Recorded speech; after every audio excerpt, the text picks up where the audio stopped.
So I have a song to play for you on the top of the episode.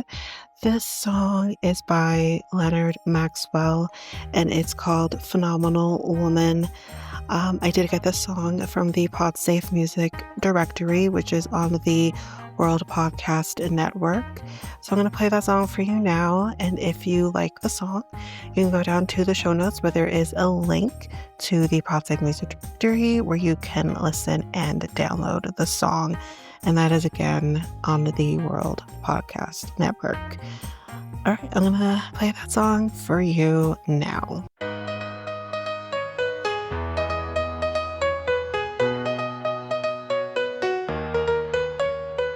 Pretty women wonder where my secret lies.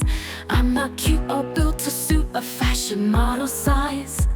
But when I start to tell them, they think I'm telling lies. I say, it's in the reach of my arms, the span of my hips, the stride of my step, the curl of my lips. I'm a woman, phenomenally.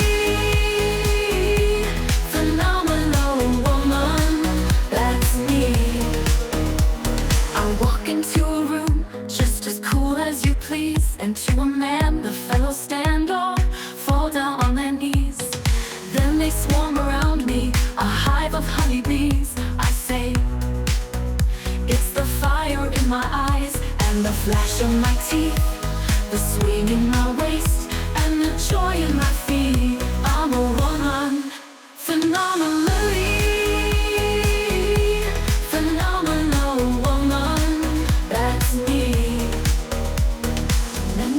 Have wondered what they see in me. They try so much, but they can't touch my inner mystery. When I try to show them, they say they still can't see.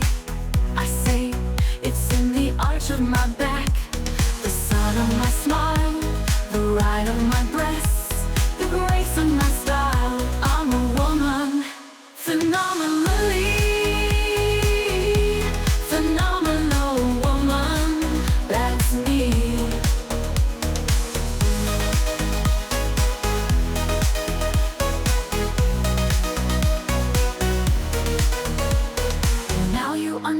Just why my head's not bowed.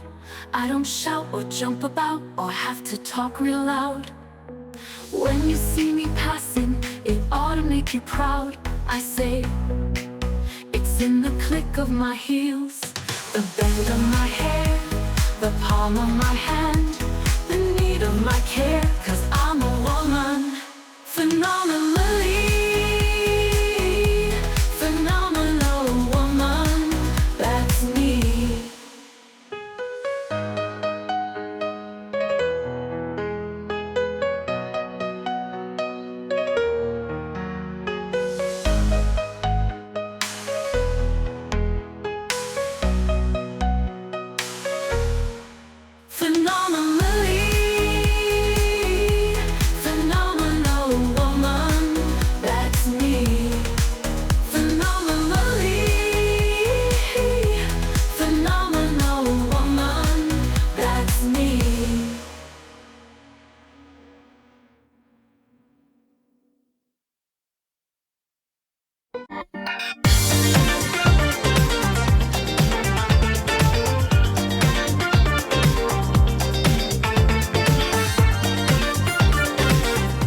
Welcome to Reality Tea Times 2, the podcast where we discuss all the trash reality TV we love to hate.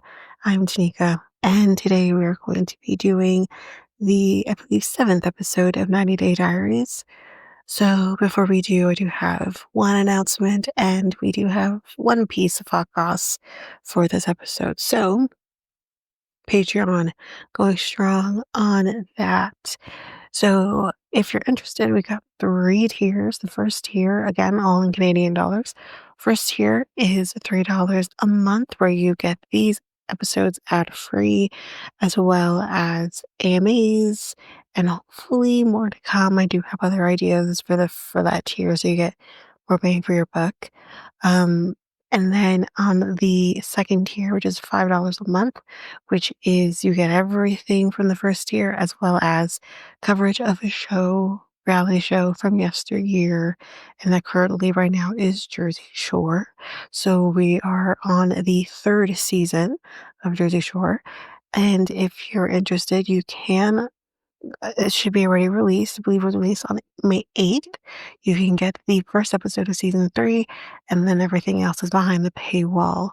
And then on the third tier, which is $7 a month, you get everything from the first 2 tiers, as well as a true crime documentary that we do every month. So we do 2 episodes, 1 documentary. So that means 1 documentary into 2 episodes, and we do that with the first, second, and third week of the month usually. So we've done the Ashley Madison documentary, we've done Marathon Kids Into the Fire, and this month we're doing the Lacey Peterson documentary that was on Netflix.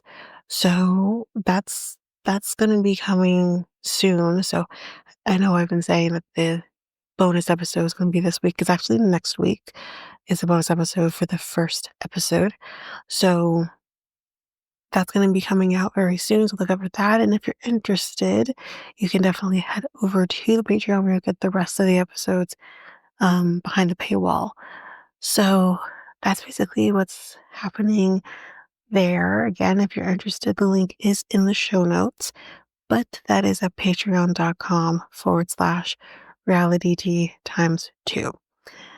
Also, again, if you don't see in the show notes, don't know what the show notes are, which is usually just the notes that are with the podcast episode, you can also find all of that information on the websites, the also the social medias.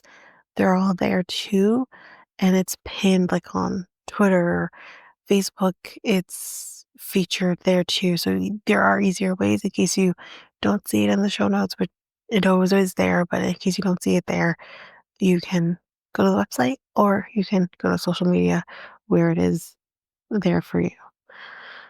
Okay, so that's the announcement.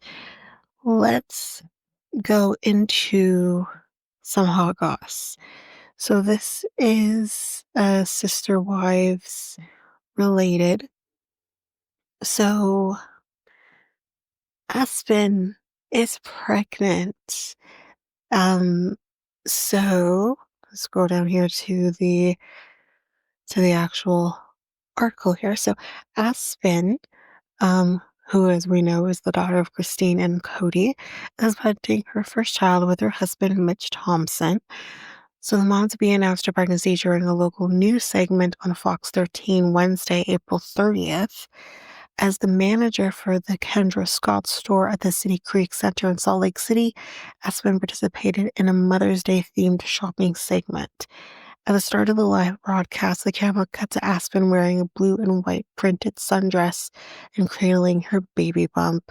The reporter said, "And how fitting that you have your first little one on the way," as Aspen grinned and mouthed, "I know."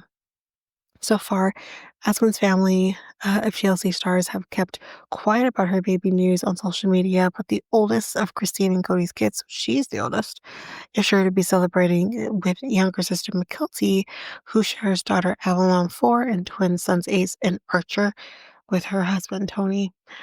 Um, so we kind of go into the background here of everybody. Truly's 15 already. My goodness. Um, so let's see what else is here for you.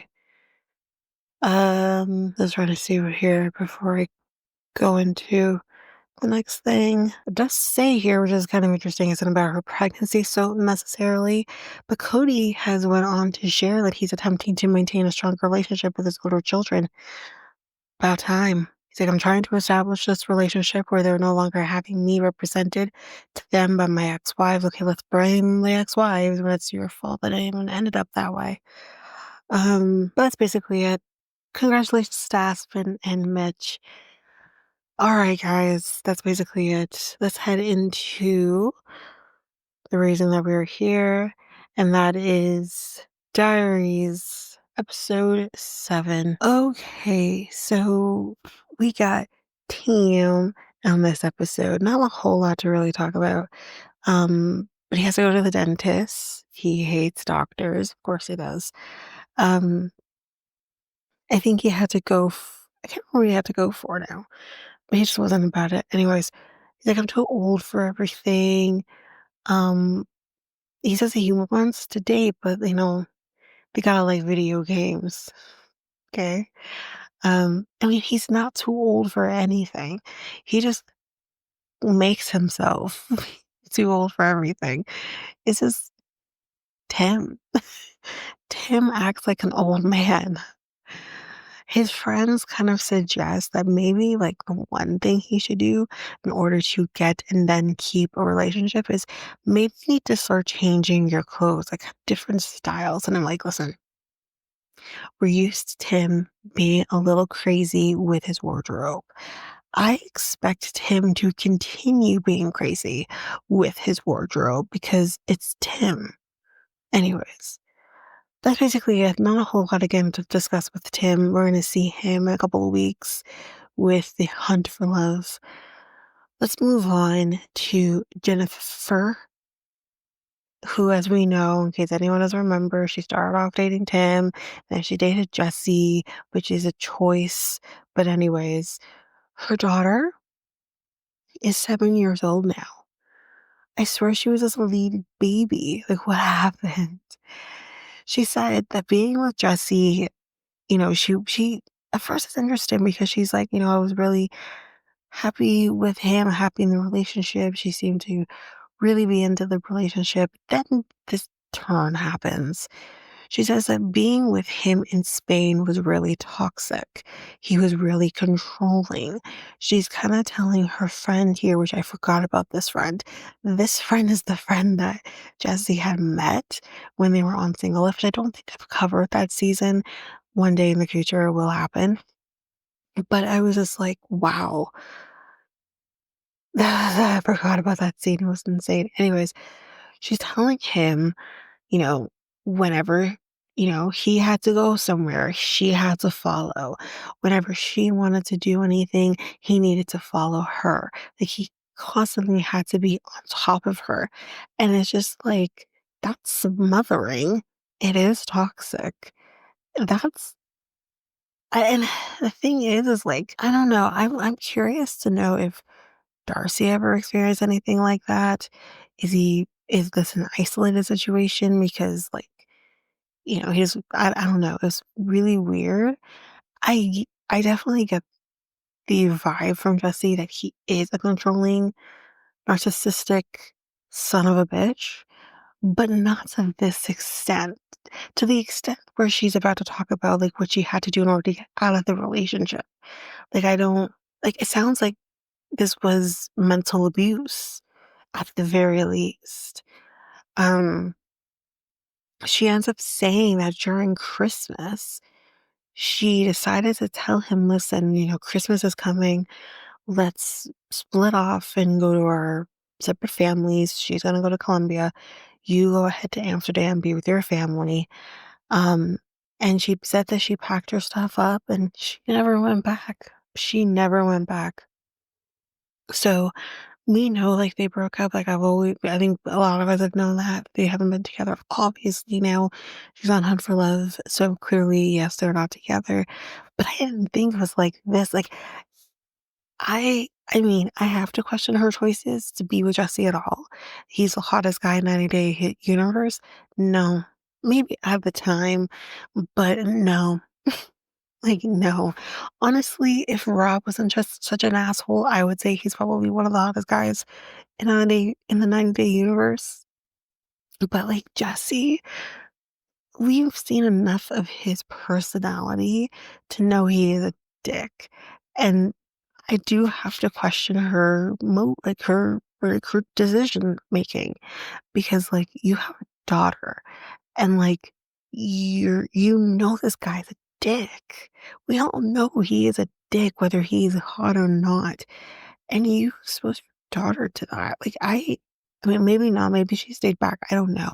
But it's just I doubt it though. I doubt she would have left her daughter. But it's just like, what? I always had to question her decision making. And I really want to question her decision making because she's going to find Rob attractive. Girl, you're attracting the most toxic men. And I mean, as much as Tim is was a little weird, was a little weird he didn't want to have sex with her. He said he did. It's just a little weird that he didn't make more of an attempt. He says it's him being a boy from the South and fine. But at least, like, he is a good guy. And, like, that seems to be the only good decision she ever made was dating Tim. Cause, like, my God. Anyways, she goes to the club with her friend. They hook up with some guy. She makes them eat bugs with little heads and big asses, and that's basically it.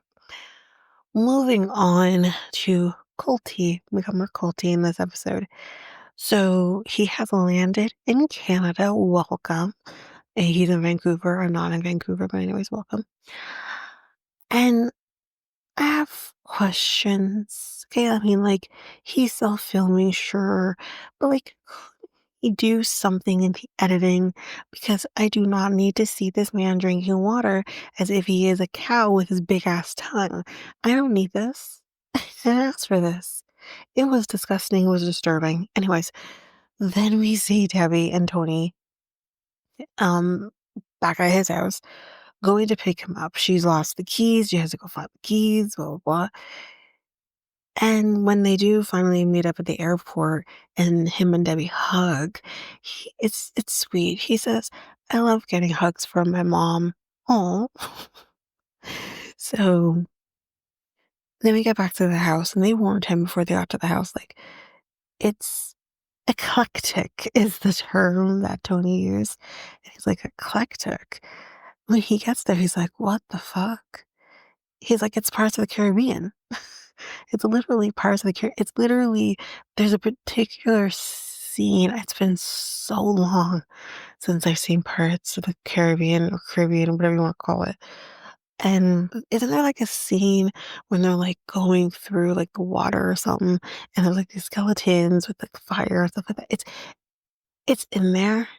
It's in there. But again, like I said, it's been so many years since I've seen these movies at all. So long. I need to watch those movies again. Anyways, um, but yeah, he's like, it's literally parts of the Caribbean. He's like, I see stuff. I see a lot of stuff. He's like, there's dragons, there's Christmas trees. Christmas trees. I'm under the impression that it is not Christmas, but we got 2 Christmas trees in this house going right now. So we literally have 12 dragons. Okay. 10 figurines, 2 Christmas trees, and a partridge in a pear tree. Like, it's ridiculous. Witches, we got witches too. Jeez. Okay. He says, I don't want just like I'm because we hadn't like seen them talking like in the interview part of it. And she says, like, I worry about him, blah, blah. And he's like, I don't want just worried. I want solutions.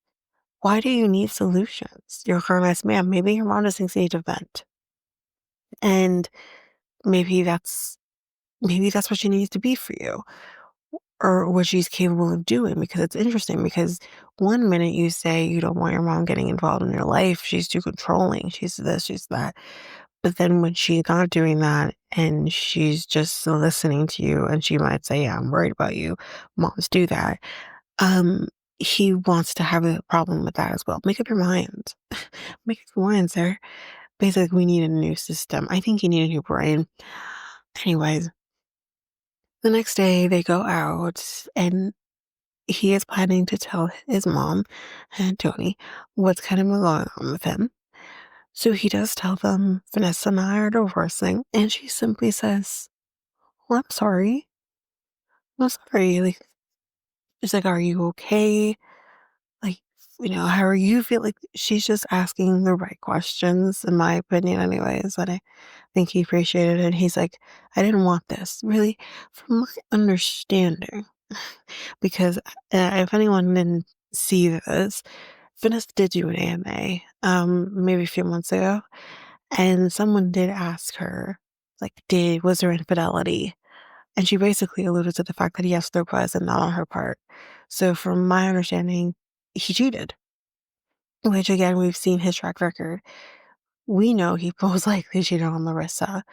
We know he cheated on Jess with Vanessa, and potentially cheated on Larissa with Vanessa as well. What are the odds that he isn't going to cheat on Vanessa? Once cheaters, in his case, always a cheater. So, anyways, I'm just gonna put that out there. So, woe is me nonsense isn't. That's not gonna fly. Tony asks, like, "Are you staying in Reno then?" Because I'm assuming they used to live. I guess they would have lived in Vegas, I believe. I don't know how close Reno is to Vegas, but I'm curious if he always lived in Reno, and we have been saying he lives in Vegas, but I don't know. So we'll just say this: they lived in Vegas, they moved to Reno. So yes, Tony asked, like, "Are you still gonna stay in Reno?" And he's like, "Actually, I live in Utah now with your brother." And she says, I knew something was up, but she's fine. She's fine with it. She's more so, here's what she says, and I think this is fair. She says that she's more upset that he felt like he couldn't come to her, that her door wasn't always open to him, that he even couldn't just say, "I'm at Uncle whatever his name is." So she's more sad about that. But she does say he is very insightful. I think he's great for you right now. He's gonna give you the advice, maybe I can't. So she's fine. She does say though, it's hard really to say that it's heartbreaking. You can tell me, yeah, I said that. She said that does have to change. She's like, I will try to not be overbearing, but I'm his mom. And the thing is, it's like I hear what he's saying in terms of her being overbearing. He wants to be able to live his life. Totally get it. But I also understand from her perspective that I can't imagine being a mom. And I don't, I don't know, maybe I'm incorrect with this, but I think they struggle to get pregnant. And then they get pregnant, and then your son is potentially not going to make it. And you beat the odds and he makes it. I can understand going through that and still always being like, that's the baby I almost didn't have, as a child I almost didn't have. And almost, was taken away from me, you know. And I think it's hard as the child to kind of be like, you know, I didn't remember any of that. I didn't witness any of that. So, um, I shouldn't be held up because of it.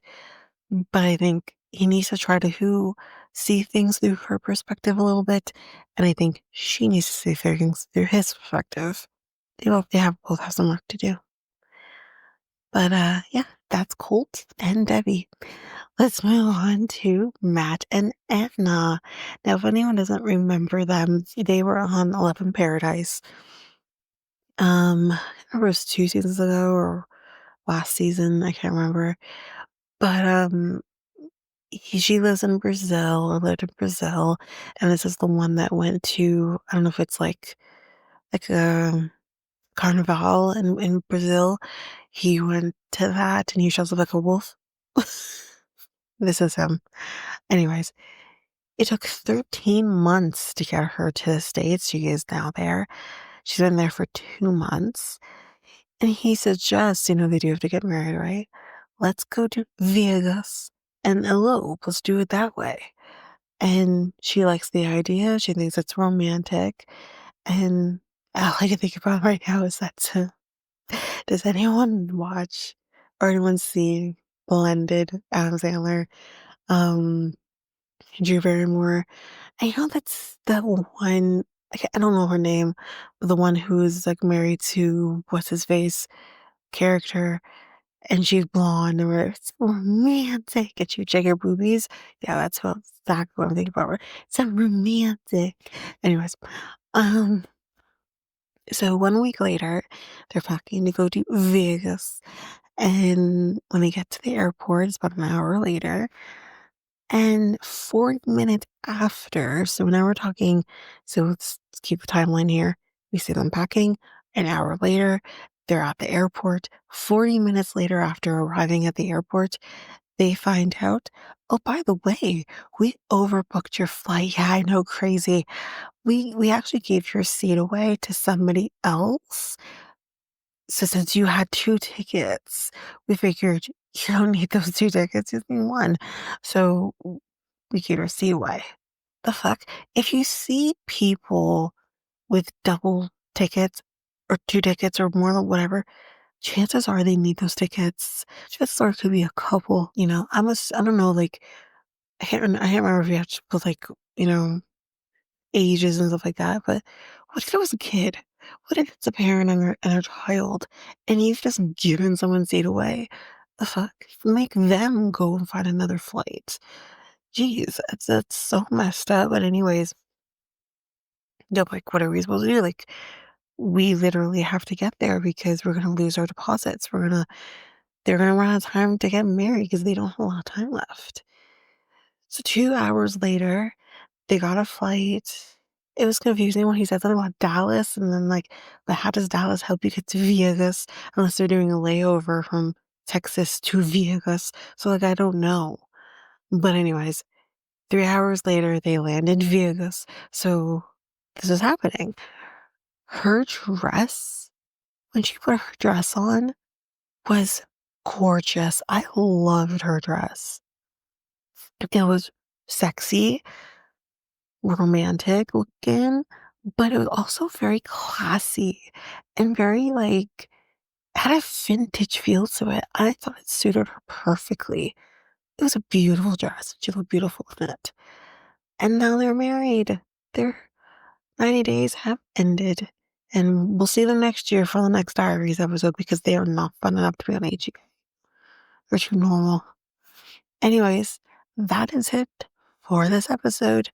That is that. So yes, definitely look out for the next Diaries episode. We're on going to episode 8. So definitely look out for that. I don't know when this will coming out. Thursday, I think Thursday morning. So you'll get the next one Thursday night. But anyways, that is it for this episode. So if you like what you heard, please rate, review the podcast on either Apple Podcasts or Spotify. Also, don't forget that you can also share us with everyone in your life if you really love this. And I do want to read those reviews. I'm definitely getting 5-star ratings, but I want to read those reviews. So send me those reviews and I will read those 4 and 5-star reviews on the podcast.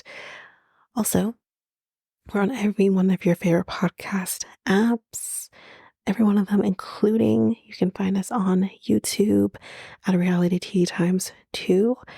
If you want to connect with us, you can do so by going to either Facebook or Instagram at Reality Tea Times 2. You can also find us on Twitter, TikTok, Reddit at Reality Tea Times 2 Pod. We also have our email, which is at realityteatimes2 at hotmail.com. Definitely want to hear from you guys. And we also have our new website where you can listen to all of these episodes. You can review the podcast on there as well. You can connect with me in any way, all the stuff. It's all there, and you can find me there at www.realityteatimes2, all spelled out, dot podpage.io. It's there. And don't forget, I also have my other podcast with my friend Mikkel, Next Take Podcast, where we talk about all kinds of different topics. But you can find us on any of your favorite podcast apps over there as well.